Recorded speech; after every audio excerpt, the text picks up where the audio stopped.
Nesta quarta-feira, ontem, dia 19 de maio, a CNA entregou à ministra da Agricultura, Tereza Cristina, suas propostas para o Plano Safra 2021-22. Este que ainda é um assunto que gera alguma incerteza, justamente diante de problemas que a gente sabe que ainda temos no governo com o orçamento para o próximo ano. E esse é assunto para a gente conversar, portanto, neste momento com o diretor técnico da CNA, o Bruno Luque, já conosco aqui no Notícias Agrícolas, para a gente entender que momento é esse, qual foi essa proposta entregue à ministra e quais são as projeções aí para o nosso próximo plano agrícola e pecuário. Não é isso, Bruno? Boa tarde, seja bem-vindo ao Notícias Agrícolas, é um prazer recebê-lo novamente.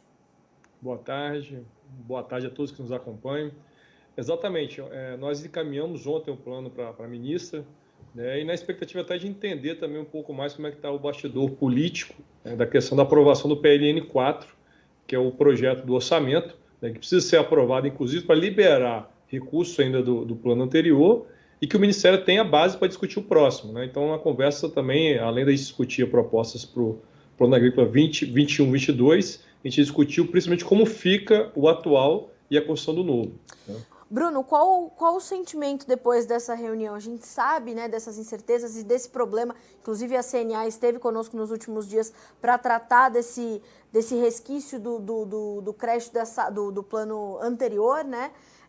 Qual é o sentimento, de que forma isso avançou na perspectiva da CNA nessa reunião feita com a ministra Tereza Cristina?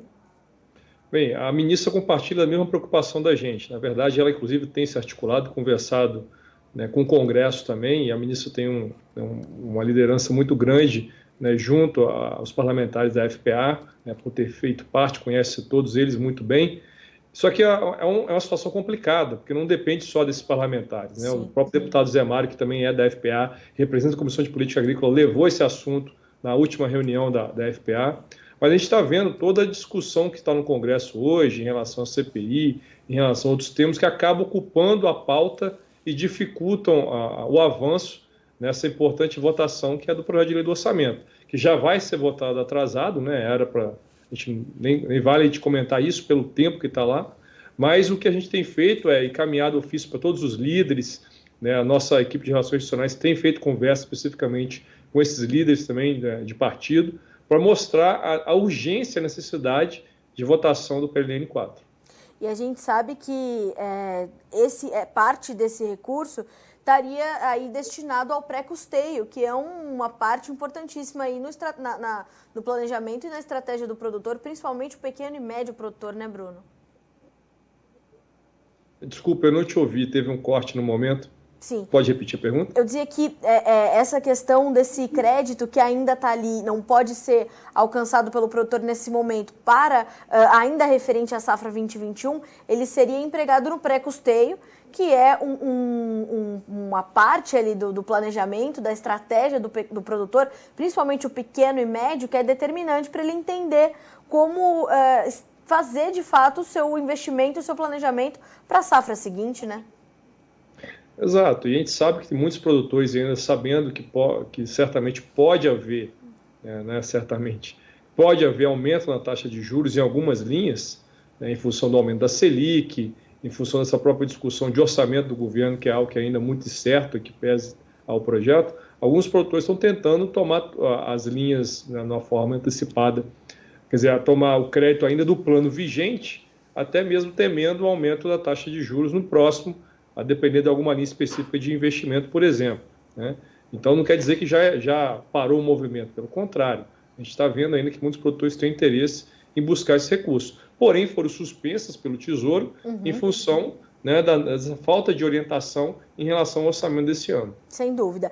E, de acordo com as informações que a CNA já disponibilizou, esse documento que foi entregue à ministra, ele está ali constituído sobre 4 pilares, né, Bruno? E um deles é justamente esses ajustes para aumentar a oferta de crédito, e outro que me chama bastante atenção é justamente essa prioridade pedida aos pequenos e médios produtores e as suas principais dificuldades ao acesso ao crédito e ao seguro. Então, quer dizer, a gente está aí diante de desafios grandes, mas os desafios destes produtores são ainda maiores, né? Exatamente. A gente tem 2 pontos que vale a pena a gente destacar e aí que embasou muito as nossas propostas. Primeiro que o custo de produção aumentou muito para todas as cadeias. O valor de fertilizante, se a gente pegar só no início quer dizer, comparar abril com abril, né, vamos pegar meses fechados, alguns fertilizantes aumentaram 80%, né, 50%, então são valores expressivos. Quando a gente fala de ração, somente para avicultura de postura, suinocultura independente, gado de leite, essa nem se fala, né? Os aumentos de milho e soja ultrapassam a casa dos 80%. Então o custo de produção está muito elevado, então o produtor vai ter uma necessidade realmente de buscar recursos para custeio. E quando a gente coloca a questão da renda para enquadramento, tanto no Pronaf como no Pronamp, essa então, desde 2018, ela não é atualizada. E de lá para cá nós tivemos uma série de valorizações nos preços dos produtos agropecuários, né? Não acompanhou algumas que nós tivemos no custo, mas pegando de 2018 a 2021, vamos botar nesse período, alguns aumentaram 100%, né? Outros aumentaram menos, 40%, 50%. Né? E não houve um reajuste do enquadramento. Se a gente pegar os próprios indicadores econômicos, IGPDI, IPCA, fazer uma média daria mais de 40%. Então, qual foi a proposta da CNA? Elevar hoje o enquadramento da renda bruta anual do Pronaf de 415 para 550, né, basicamente 30% de aumento, e o enquadramento do Pronamp, que é de 2 milhões atualmente, colocar para 2,6 milhões, né, como enquadramento padrão desse produtor. Com isso, a gente espera manter aí o produtor crescendo dentro dessas linhas de crédito, sem perder em desvalorização, né, em função dessa série de aumentos que nós tivemos nesse período. E é interessante porque junto a isso tem também todos esses números, né, e esses valores que precisam de fato ser reajustados, até porque a gente vive uma completa mudança na realidade desses produtores, né, Bruno, e na demanda que tem se colocado sobre o agronegócio brasileiro, inclusive nos pequenos e médios, e junto disso, inclusive, junto com essas propostas, a CNA entregou uma pesquisa feita com os produtores para que realmente as prioridades fiquem ali bem definidas para o Ministério não só da Agricultura, mas também para o Ministério da Economia, né? Exato, essa pesquisa ela foi feita especialmente com o público do Senar, público que é assistido pelo Programa de Assistência Técnica e Gerencial do Senar. Então é um recorte específico, né? Não é algo que a gente coloca aí para todo o Brasil, mas que dá uma base muito boa, né, do que acontece em grande parte do país, né?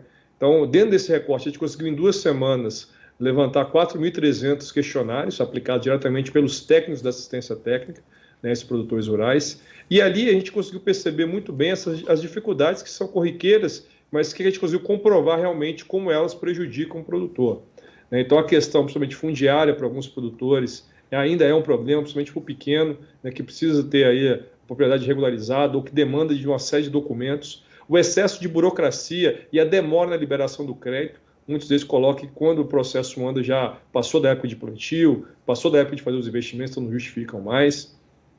E um ponto que é importantíssimo, a gente vem batendo muito, é na questão do enquadramento de risco desse produtor, né, das exigências que se fazem ao produtor, no caso do próprio avalista, né, e a gente sabe que hoje existe uma série de mitigadores de risco, e até uma das propostas que a gente discute é essa mudança do fator, né, de ponderação de risco, aí para trabalhar em outra, na questão de disponibilização de recursos. A gente visualiza que ainda é um entrave para o pequeno produtor, conseguir avalista, conseguir a série de documentos, né, conseguir levar tudo a tempo e contar ainda com a agilidade dos bancos, que ainda é o principal meio, né, de fornecimento de crédito para esse perfil de produtor. Bruno, outro ponto que eu gostaria que você comentasse um pouquinho é a questão dos juros. Você falou, né, já pontuou ali durante a nossa entrevista, certamente teremos juros mais elevados diante de uma elevação da nossa taxa básica de juros. Inclusive, uma das propostas é garantir o orçamento de 15 bilhões em 2021 para equalizar a taxa de juros. Como é que você imagina que isso vai ser recebido, principalmente pelo Ministério da Economia? Bem, o que a gente espera? A proposta da CNA é que a gente pudesse manter as mesmas taxas de juros hoje para a grande maioria dos programas. Certo. Até mesmo porque eu consigo aumentar o volume de recursos. Então, numa situação que a gente tem uma Selic elevada, se a gente pedir uma redução de taxa de juros, eu diminuo a quantidade de recursos disponível ao produtor. E nós vimos que fez falta. Nesse último ano, a gente encerrou uma série de linhas de investimento antes do final do ano, porque faltou recurso, né? Então, no sentido da gente contemplar, é uma equação, né?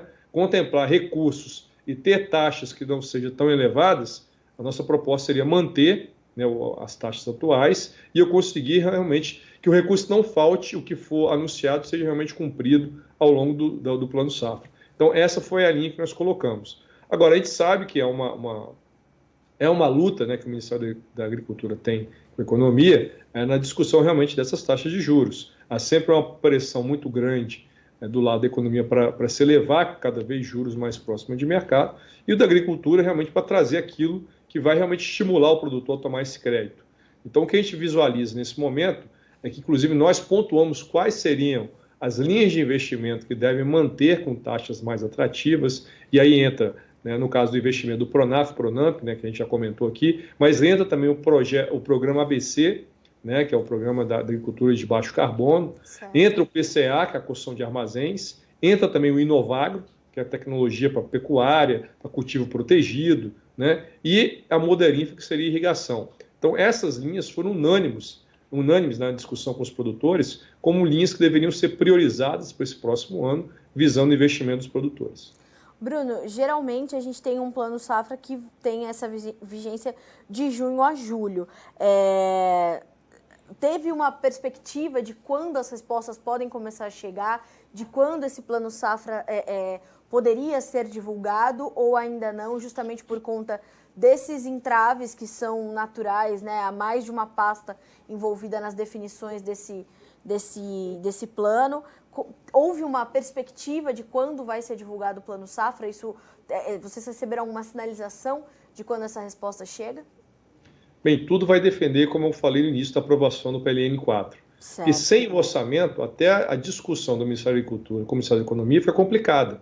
Eles vão discutir em cima de qual orçamento. O que realmente vai ser disponibilizado para as negociações, aí, como eu coloquei, né, de volume de recursos, de taxas de juros. É uma discussão quase às cegas, né, se você não souber realmente o que está disponibilizado para esse plano agrícola.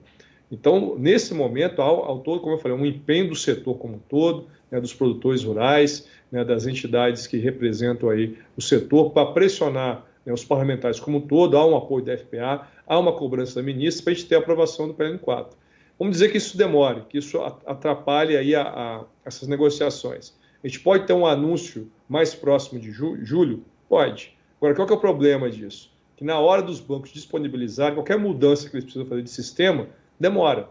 Geralmente a gente anuncia no início de junho e o banco tem quase um mês aí, né, 3 semanas, para adequar sistemas, internalizar novos procedimentos, né, o que sai nas resoluções do Conselho Monetário Nacional. Ele tem um período de adaptação. Se esse anúncio é feito muito lá na frente, esse período de adaptação fica complicado. Então a gente pode iniciar julho, né, com um plano já informado, lançado, porém com os bancos ainda se adaptando, né, às novas regras. Ou seja, de qualquer forma, a gente pode ter um atraso aí, completamente compreensível diante do atual momento. Eu imagino que a variável pandemia tenha tido um peso muito grande também nesse processo mais lento, diante também da necessidade do governo de colocar e alocar recursos aí em outras frentes, né, Bruno? Acho que toda essa discussão, né, a gente vê hoje a pauta do Congresso é uma pauta bem travada em vários aspectos. Muitos projetos importantes demoraram ou não entraram em pauta ainda, são nesses vários assuntos relacionados à pandemia. E hoje, bem ou mal, a CPI realmente já tem ocupado um espaço muito grande e tem dificultado o avanço de outros temas relevantes, não só para o setor agropecuário, mas para toda a sociedade brasileira. Né? Então, a gente espera que isso se resolva logo.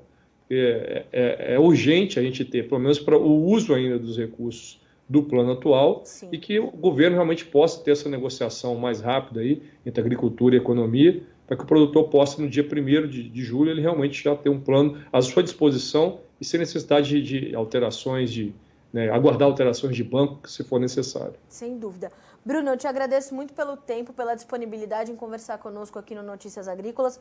Nós temos sido muito demandados e muito questionados sobre se já temos uma resposta e uma projeção para esse Plano Safra 2021-22 e também a permissão para a utilização desses recursos ainda restantes do Plano Safra 2021. Então, sempre bom a gente trazer uma atualização para os nossos produtores. Muito obrigada mais uma vez pela sua disponibilidade, pelo seu tempo e pelas informações compartilhadas conosco. Obrigada. Muito obrigado e uma boa tarde. Boa tarde, Bruno. Até mais.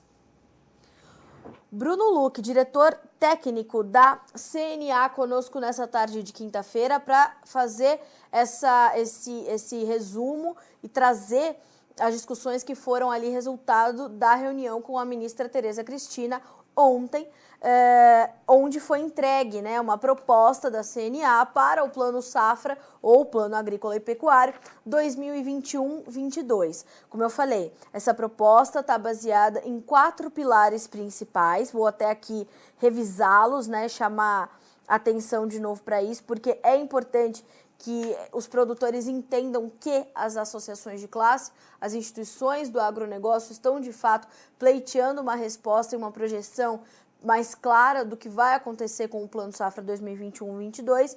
Então, mais uma vez dizendo, o documento elaborado pela CNA é constituído em 4 pilares. 1.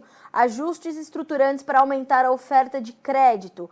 2. A redução dos custos intrínsecos às contratações de crédito. 3. Prioridade dos pequenos e médios produtores e suas principais dificuldades no acesso ao crédito. 4. Propostas para a melhoria da gestão de riscos. Tudo isso depois a gente vai detalhar aqui embaixo do vídeo do Bruno, da entrevista do Bruno. Caso você esteja chegando agora, já a íntegra dessa entrevista vai ficar disponível para você, para que você possa entender então que momento é esse. E mais urgente ainda do que a definição para o Plano Safra 2021-22 é a possibilidade da utilização, da aquisição dos recursos ainda remanescentes da Safra 2020-21. São aproximadamente 9 bilhões de reais, que por decisão do Tesouro foram ali suspensas as operações de financiamento com crédito subvencionado por conta ainda desses impasses, desses entraves em cima do orçamento. A gente está acompanhando isso muito de perto para te manter bem atualizado, tá? Por enquanto, a gente não tem aí uma sinalização de quando esse Plano Safra vai ser divulgado, mas o quanto antes isso deve acontecer. Uma ressalva trazida pelo Bruno. Pode até chegar bem pertinho de julho e a gente já, então, chegar com a divulgação desse Plano Safra. A diferença é que todo o sistema bancário, ainda a ser adaptado para esse novo plano, tem um tempo de processo para que aconteça, então pode ser que chegue o recurso, chegue a definição do Plano Safra, mas os bancos ainda não estejam adaptados a ele para promover, então, essa liberação dos recursos para os produtores. Como eu falei, estamos acompanhando tudo por aqui, certo? Eu te agradeço pela companhia neste boletim. Na sequência, a gente vai falar do fechamento do mercado da soja lá na Bolsa de Chicago, entender os impactos aqui para o Brasil. É um instante só, a gente volta já já.